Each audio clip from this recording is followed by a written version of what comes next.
તો રાજકોટ મહાનગરપાલિકાનો બહુ ગાજેલો tipper van કોન્ટ્રાક્ટરને લઈને ફરી વિવાદનો મધપૂડો છંછેડાયો છે।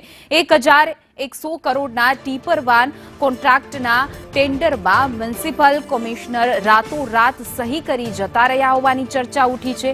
કમિશનર રજા ઉપર હોવા છતાં તેઓ રાતોરાત સહી કરવા આવ્યા હોવાની ચર્ચા ઉઠી છે।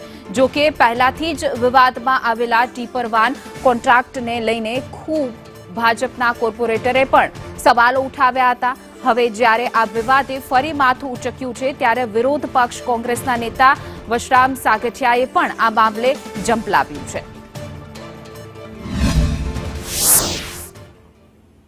કરોડનો ટીપર વાનનો કોન્ટ્રાક્ટ જે છે તે ચર્ચાનું કેન્દ્ર બન્યો છે। વિરોધ પક્ષના નેતા આપણી સાથે છે વશરામભાઈ સાગઠિયા, તેમની સાથે વાત કરીશું।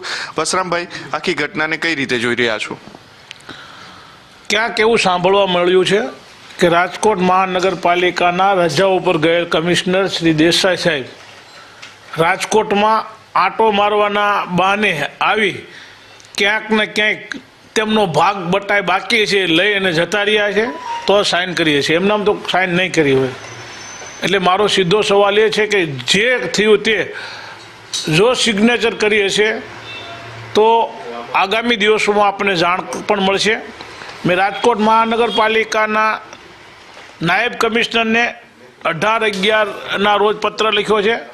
આ ટેન્ડરની સંપૂર્ણ વિગતો માગી છે। 2-3 દિવસથી હું જઈ રહ્યો છું। ગઈકાલે પણ રાજકોટ કોર્પોરેશનમાં ગયો હતો ત્યારે પર્યાવરણ ઇજનેર બપોર સુધી હાજર નહોતા। બપોર પછી પૂર્વ ઝોનમાં એ કોઈ મિટિંગમાં હતા એવું જાણવા મળ્યું, ત્યાં ગયો પરંતુ એ નીકળી ગયા હતા। 1100 કરોડના ઐતિહાસિક અત્યાર સુધીનું સૌથી મોટું આ ટીપર વાન જે અત્યારે ટેન્ડરની વાત ચાલી રહી છે તેમને લઈને અનેક સવાલો ઊભા થઈ રહ્યા છે। કેમેરા પર્સન માધવ ભટ્ટ સાથે મયુર સરવૈયા, સંદેશ ન્યૂઝ, રાજકોટ।